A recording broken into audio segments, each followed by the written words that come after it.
Going a little bit further would have been tough. Russia has the advantage, as you know. They have encircled about 2,500 soldiers. They are nicely encircled, and that's not good. And we want to get it over with. Look, we're doing this. There are no Americans involved. There could be if you end up in World War III over this, which is so ridiculous. But, you know, strange things happen. And I think we had a great call. It lasted almost 2 hours. Talked about a lot of things and toward getting it to peace. And we talked about as many people as that think we should still keep funding NATO or funding Ukraine through NATO. I'm not really sure people understand what the implications of that might be. I mean, Trump teases a world war or a large scale war, a nuclear war at times. That is almost exactly where we'd be headed with full involvement from the United States. It's not going to be a boxing match. It's not going to be a Cold War. It's going to be a full frontal, full scale, all out assault, which will include nuclear weaponry. I mean, the implications of us getting truly involved are great, are dire. So I would say that it is very important, monumental, paramount that we find a neutral agreement or ceasefire or negotiation or any type of peace or end to this war.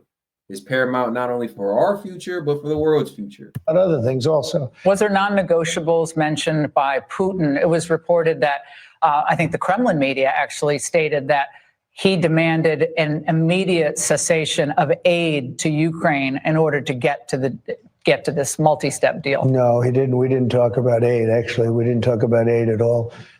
We talked about a lot of things, but aid was never discussed.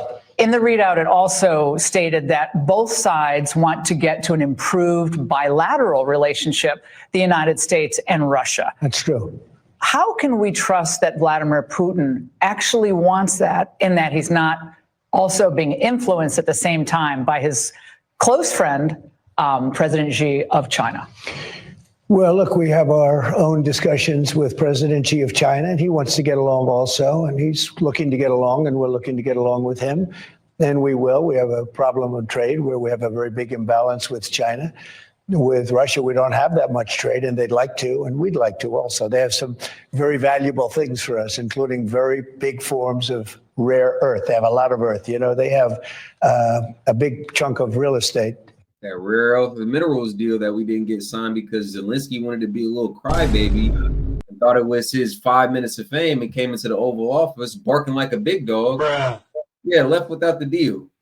Left without getting shit signed. Now, a week or two later, he wants to call back and wants to be on the same page, wants to be, wants to work out a deal as a team, wants to work out something. Wants to put something together, wants to put pen on paper. Oh, but just a couple of weeks ago, you came in there like you were the best thing walking, like your shit didn't stink, and that you could talk to Trump and JD Vance any type of way. Talk to American taxpayers any type of way. You know, the same taxpayers who've been footing the bill. Yeah. The biggest, actually the biggest in the world for a country by far. And on that, they have things that we could use, frankly, and that other people could use. I think that President Xi would like to get along, and I think Russia wants to get along with the United States. I also think we're a much different country than we were just a few months ago. We're a country that's now respected. We were not respected. We were being laughed at.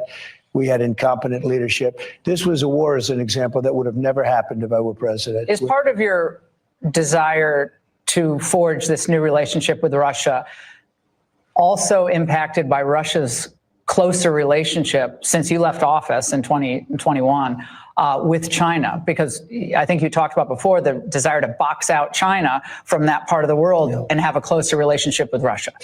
So as a student of history, which I am, and I've watched it all, the first thing you learn is you don't want Russia and China to get together. Now, they do have similar interests, and they do have somewhat of an alliance to a degree. But if you are aware of certain situations in scenarios geopolitically, that shared interest could very well soon turn into some opposition. Now, not in the near future, but in the foreseeable future. some of their interest over, and let's just say the continent Africa. Again, if you're aware of some scenarios geopolitically, right now they're allied, but very soon, depending on certain scenarios and how they play out, they could very well soon be on opposing sides. So Trump being positioned or trying to position us to be allied with Russia, China being our number one enemy or our number one adversary in trade, and beyond that as well, it makes sense. It makes sense in the future. Now you might be thinking like, well, what the hell? We've been helping out. We've been funding NATO to help out Ukraine, who's fighting Russia. Why the hell will we ally ourselves or become allied with them right after? It just makes sense. It just makes sense. We have more shared and common interests with Russia than we do China. It's as simple as that. With that being said, no, it's not a big part of it, but maybe that'll happen or maybe it won't. Obama really forced them together through energy and bad energy policies. And what he did, so many different things. He forced a marriage which would never have taken place. It was not a natural. And for one reason, Russia has tremendous land, a lot of land, and China doesn't have enough land. Russia has a much smaller population than China. And it's sort of a natural, it was always a natural enemy situation. They're probably friendly now, but we're going to be friendly with both. I think we're going to be friendly with both. China needs us in terms of trade very badly, and but we have to straighten out the deficit. We have now more than $1 trillion deficit with China. It's not even believable. And we're going to be doing something about that. And with Russia. Reciprocal tariffs, baby. Reciprocal tariffs, man. And I don't understand how anybody can't be an advocate for taxing whoever is taxing us at the same rate. It just makes sense. It's just good business. To not do so, to not have that as a business practice is in fact bad business. I mean, if America was a company, this would be the standard. This should have been the standard. I'm not sure how Trump is the first genius, and it isn't really that genius of a policy, as I am a fan of Trump. It just makes sense. It's common sense. I'm not sure how Trump is the first presidential genius to think of this. You give this man too much credit, or you've opened the lane for him to give himself too much credit with this. A genius policy, but so simplistic you would think we would have had something like this in place.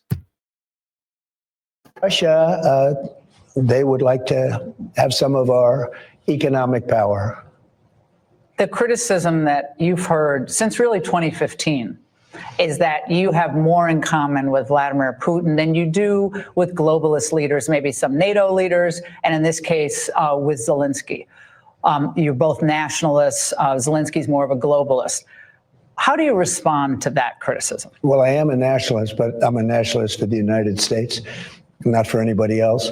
Hey. And it's interesting because there's nobody been tougher on Russia than me. I'm the one that pointed out Nord Stream 2, and I stopped it. Nord Stream is the biggest pipeline, I guess, in the world, taking care of all of Europe.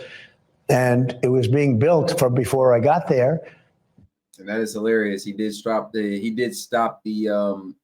construction of the Nord Stream pipeline. And it's funny because as he stopped the construction, media and certain detractors were saying, well, oh, he has a bromance with Putin. They're just best buddies. Like, he's friends with the dictator. And he literally quoted Putin by saying, yo, Putin himself said, if this is how he acts towards his friends, I would hate to see how he acts towards his enemies. I would hate to get on Trump's bad side if he's over here stopping the construction of the Nord Stream pipeline, which was going to help Russia in multiple ways. If he's over here stopping the construction of that pipeline, Putin himself said, yo, I would hate to get on his bad side. I would hate for y'all to consider us enemies. He's doing this as a friend. I would hate to get on his bad side. And they were on the way. It was going to be, and I stopped it. It was just stone cold dead. I stopped it in its tracks. That's not somebody that's being particularly, it was the biggest project they ever had. I had it stopped. When Biden got in, he immediately approved it, like immediately. One of the first things he did in office was he approved Nord Stream 2.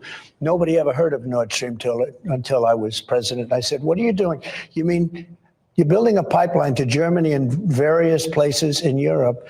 You're paying them billions of dollars a month, and then we're paying a lot of money to fight them. This is not going to work out well.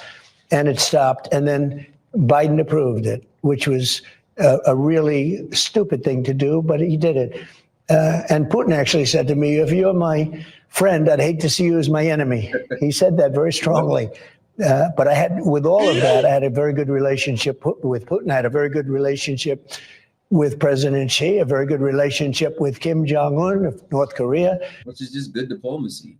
We need good relationships with all these foreign adversaries, all these foreign leaders. Any country, any major world power, we're going to need a relationship with them to a degree, whether it be trade, whether it be economic-wise, geopolitically. Obviously, we might get some of their citizens. We might send some of ours over there abroad for studies and business. We just need good relations with all these countries. For the assertion to be that Trump is best friends with a dictator because he has a good diplomatic relationship is completely asinine. It's ignorant as hell, and it shows how little you know about politics or geopolitics in general. We need working business relationships with these people. Think about it at work.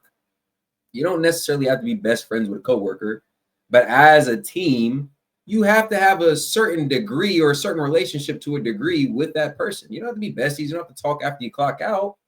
You can hate each other for that matter. But we're going to have a working relationship to get towards the goal.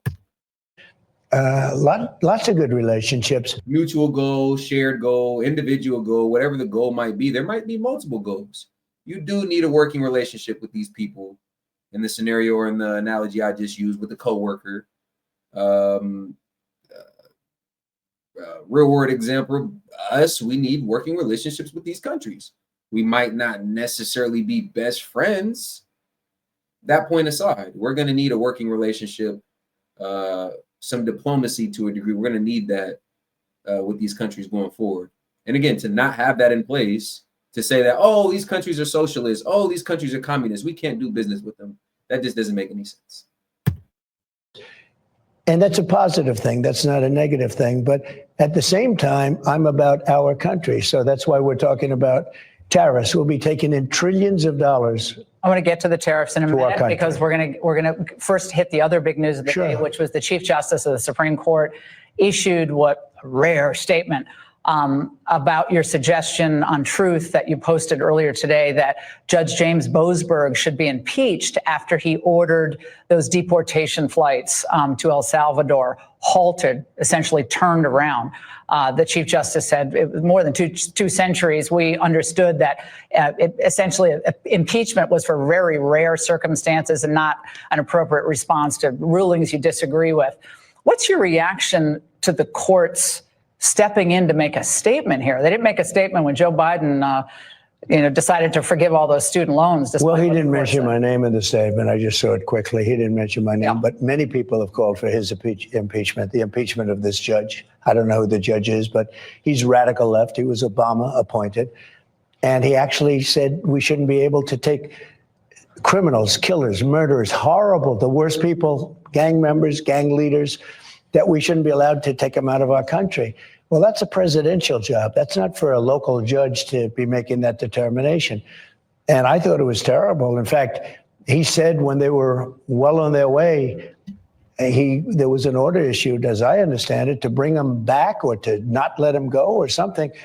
And this is not something that the country would stand for. These people, they were let in here by an incompetent president who had open borders, and anybody throughout the world could come in. And we were given murderers. We were given people from mental institutions and prisons. The judge is essentially saying, excuse me, Mr. President, that there still is a process in place. You can read between the lines. It hasn't been a full ruling yet. Concepted sanctuary cities for these people to hide out. And the deportation effort has been extremely compromised by the fact that they've been able to be put up in these sanctuary cities, which have become safe havens for criminal enterprises, gang-affiliated, cartel-affiliated migrants. It's actually insane. Poor leadership let them in. They created a structure for them, and now with good leadership, it's that much harder to get rid of them. It's insane. It was a national security risk and posed a threat to everybody that they were around from the get-go. And it took cognizant leadership to realize that. But yeah, maybe we should get these people out of here. maybe we should get these people with cartel affiliations, drug enterprise or criminal enterprise affiliation. Maybe we should get them the hell out of here. Maybe they shouldn't be in our biggest cities, our most densely populated areas. I know the Justice Department is appealing this on a couple of different grounds, but this is leading people to wonder whether there are court orders that you will defy because you believe that the judge has no jurisdiction or they're political questions and not justiciable at all. And what would you say to that? Are there circumstances where you would defy a court order? Well, I think that, number one, nobody's been through more courts than I have. I think nobody knows the courts any better than I have. I would say the chief judge does, but nobody knows them better than I have. And what they've done to me, I've had the worst judges. I've had crooked judges. I have judges that valued Mar-a-Lago at $18 million because that benefited his case, because he wanted to see me convicted of something. That's hilarious. And Trump, when that valuation of Mar-a-Lago was going on, Trump hilariously stated, like, yo, he's clearly hating on me right now. Are you serious? $18 million for Mar-a-Lago? You wish, buddy. This chandelier alone is worth $2 million. You see that mantle? $5 million. $18 million for the whole property? Yeah, buddy, you're a hater. I have judges that were and Mar-a-Lago, a world-renowned property that, I mean, I'm not sure off the top of my head what the valued estimation is, but 18 million is clearly to Trump was a little disrespectful. Had relatives making millions and millions of dollars on the election, ruling on the election. But going forward, I had judges would that you were defy so a court corrupt. order? Because that we all know that was I outrageous. never did defy a court order. And you wouldn't in the future. No, you can't do that. However, we have bad judges. We have very bad judges, and these are judges that shouldn't be allowed. I think at a certain point you have to start looking at what do you do when you have a rogue judge. The judge that we're talking about, you look at his other rulings. I mean, rulings unrelated, but having to do with me, he's a lunatic. He wants details of when flights departed and trying to, I guess they seem to be trying to lay the predicate for your administration having defied a court order.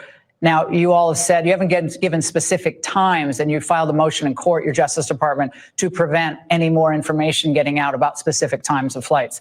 So that seems to be where this is going.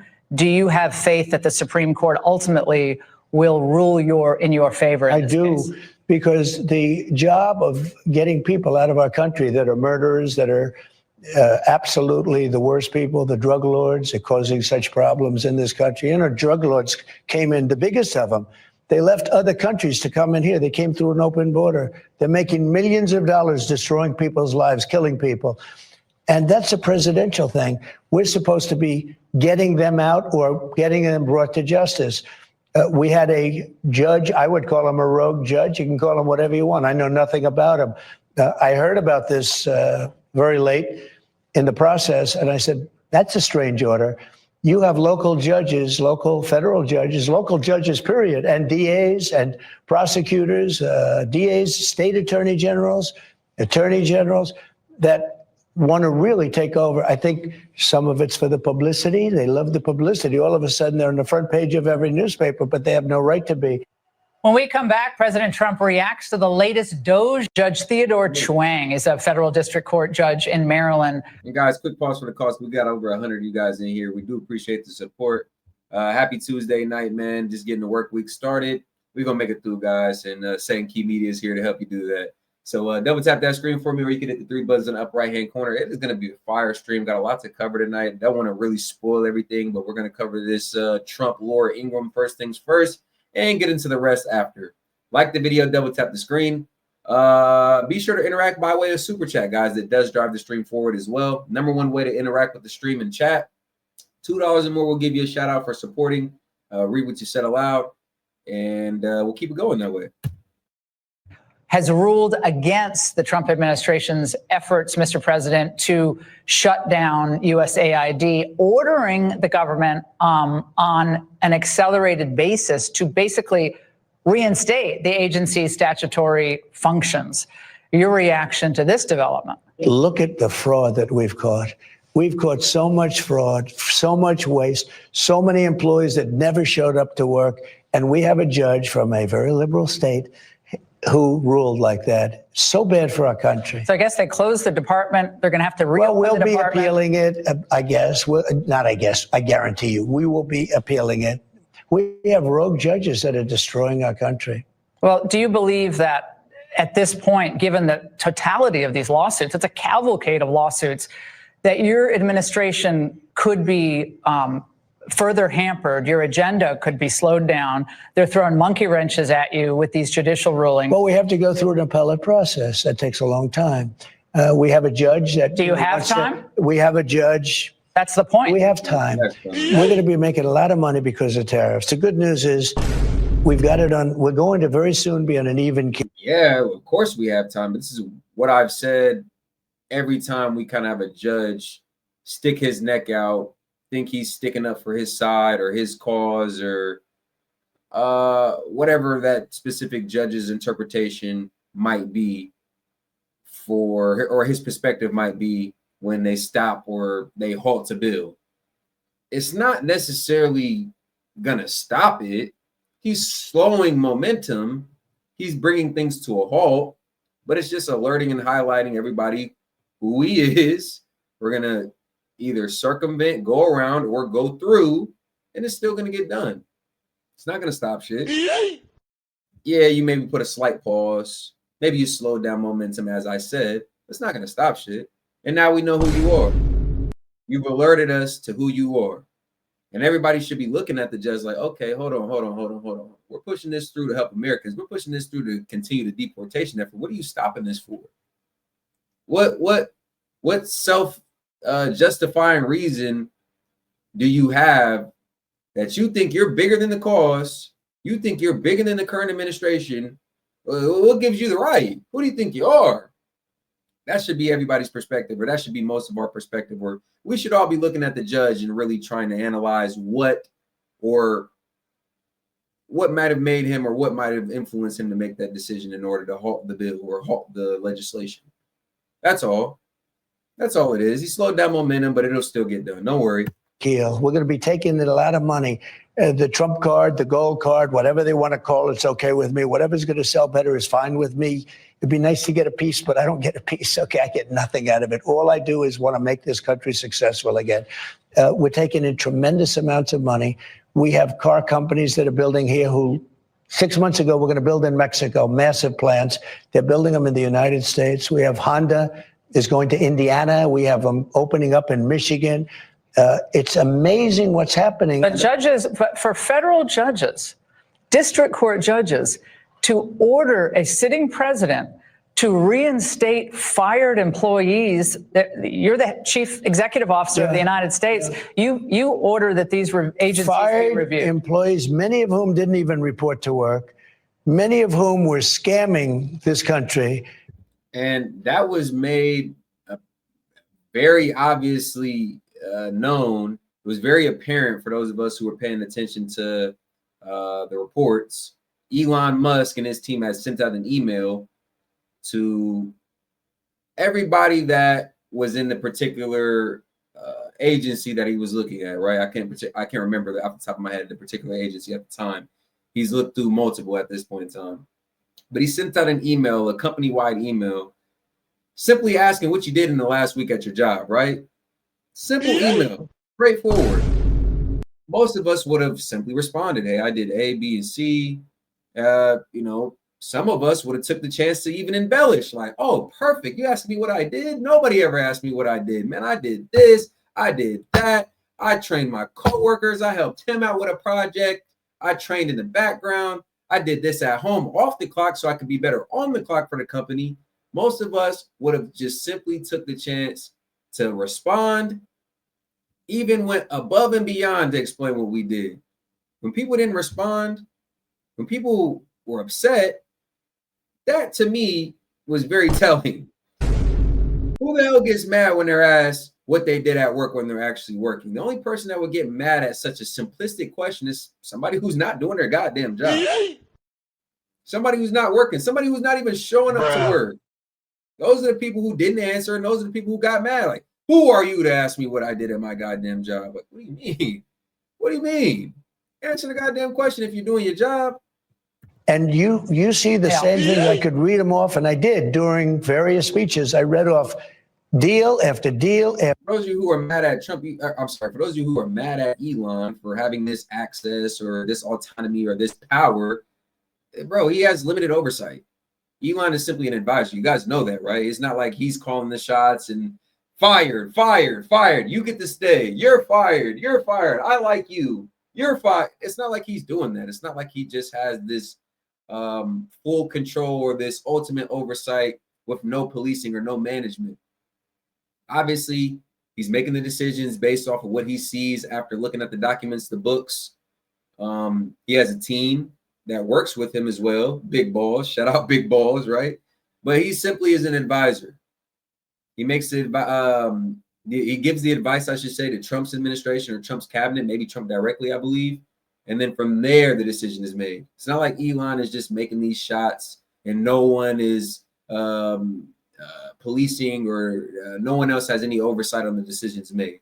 Elon, again, to just clarify for everybody who thinks more, Elon is simply an advisor working for Trump, not over him, not beside, but working for Trump and his administration. For those of you who think Elon is secretly running the country. After deal, all big scams. And we have a guy that wants to make a name for himself. You know, in many cases, they're just grandstanders. They want to make a name for themselves. So we'll appeal it, and hopefully we will meet with reasonable appeals. You know, I've won great cases on appeals. Yeah, well, some of the, maybe people weren't fired, maybe they were temporarily put on suspended. So we'll see how this plays out. But he's very unhappy with what happened at USAID. Well, he shouldn't be. You know what he should do? He should really look at where the money went. They don't ever want to do that. You know, the Democrats always talk about, oh, our Constitution's been violated. The one thing they never talk about is where did these billions of dollars go? They never want to look, because when you see where the money went and the scams, you don't even have to see anything. Just look at the heading and the scam that they've created. And a judge like him will never look at that. They'll just say, oh, you want to, it sounds so nice. USAID, isn't that beautiful? But it's a whole big scam, Laura. And a judge like that is so bad for our country. Well, it'll be interesting to see whether you're able to shrink the size of this government. Every Republican president has claimed a desire to. Even Obama said we have to find waste, fraud, and abuse. But you're actually doing it, and the judges are trying to stop you. We're doing, by the way, we're doing it at levels never seen before. Lunatics are setting fire to Teslas all across the country. Another horrible incident happened in Las Vegas last night. The FBI is on the scene investigating. And there's an ongoing investigation being led by Pam Bondi. In what you've seen so far, do you consider what's happening an act of domestic political terrorism against one of your allies? So Elon is a patriot. And again, I hardly knew Elon until the election. And he turned out that he liked me better than he liked these radical lunatics that were running, better than Kamala, better than Joe. Because he's an intelligent person. And he backed me, and he went, and he got very much